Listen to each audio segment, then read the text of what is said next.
Jean-Cédric Mignot, vous êtes directeur général de IBLM, donc une entreprise qui travaille dans le domaine de l'éducation numérique. Absolument. Vous êtes installé près de Nanterre, c'est ça? Tout à fait. Parlez-nous globalement de votre activité. Alors IBLM est un expert data mobile dans le monde de l'éducation, c'est-à-dire très simplement on installe toute l'infrastructure informatique dans les établissements scolaires publics et privés. Et aujourd'hui, ce qui est très à la mode, c'est le déploiement des tablettes et des PC portables pour les établissements. Voilà. Donc c'est notre activité principale, ça veut dire l'installation clé en main de solutions de mobilité pour les établissements.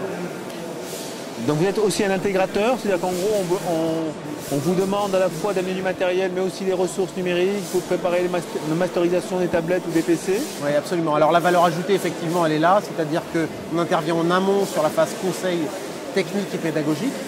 Ça veut dire très concrètement être capable d'accompagner un client sur le choix de son réseau Wi-Fi d'une classe ou sur le choix entre un trolley avec des tablettes et l'équipement complet d'une classe ou de plusieurs classes. Voilà. Puis c'est aussi du conseil pédagogique où c'est de l'accompagnement sur qu'est-ce qu'on veut faire des tablettes, dans quel contexte, pour quel type de classe, primaire, secondaire, etc. Vous avez des équipes enseignantes dans votre équipe ou... Alors absolument, on utilise le corps professoral qui est la meilleure solution au fond pour s'adresser aux professeurs de l'autre côté qui à un moment donné seront utilisateurs des tablettes et qui transmettront le savoir aux élèves. Donc comme vous le disiez, le sujet des tablettes est un chaud bouillant sujet. Je viens de terminer un article sur le sujet d'ailleurs. Donc vous concernant cette activité tablette, vous avez des solutions particulières à mettre en avant pour le mois de novembre? Oui, alors on a la position de l'entreprise, une position d'agnostivité. Ça veut dire très concrètement qu'on distribue Apple, Android à travers les marques principales qui sont Samsung, bien sûr Microsoft.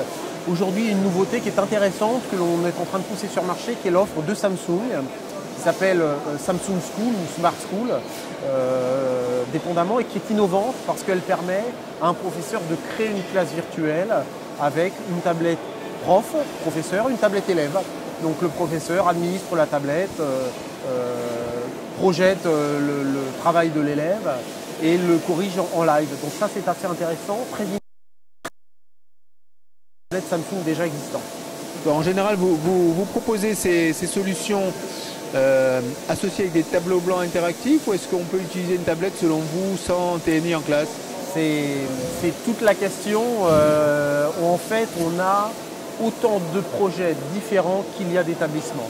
Mais schématiquement, pour vous répondre, les établissements qui prennent des tablettes dans des racks ou dans des classes équipées ont déjà des TNI en place et veulent passer sur un mode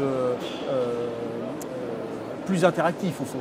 Parce que le TNI, c'est l'élève qui va au tableau. Là, on est sur un mode où l'élève a la tablette dans les mains et peut-être la ramène chez lui le soir d'ailleurs. Donc ce qui est très innovant, ce qui met en place des contraintes, propose des contraintes techniques importantes, mais qu'on arrive à traiter sans difficulté. Vous travaillez sur du second degré, du premier degré? On travaille sur tout type d'établissement avec du matériel différent en fonction des établissements. On n'adresse pas effectivement une maternelle, comme une université ou comme un établissement du second degré classique.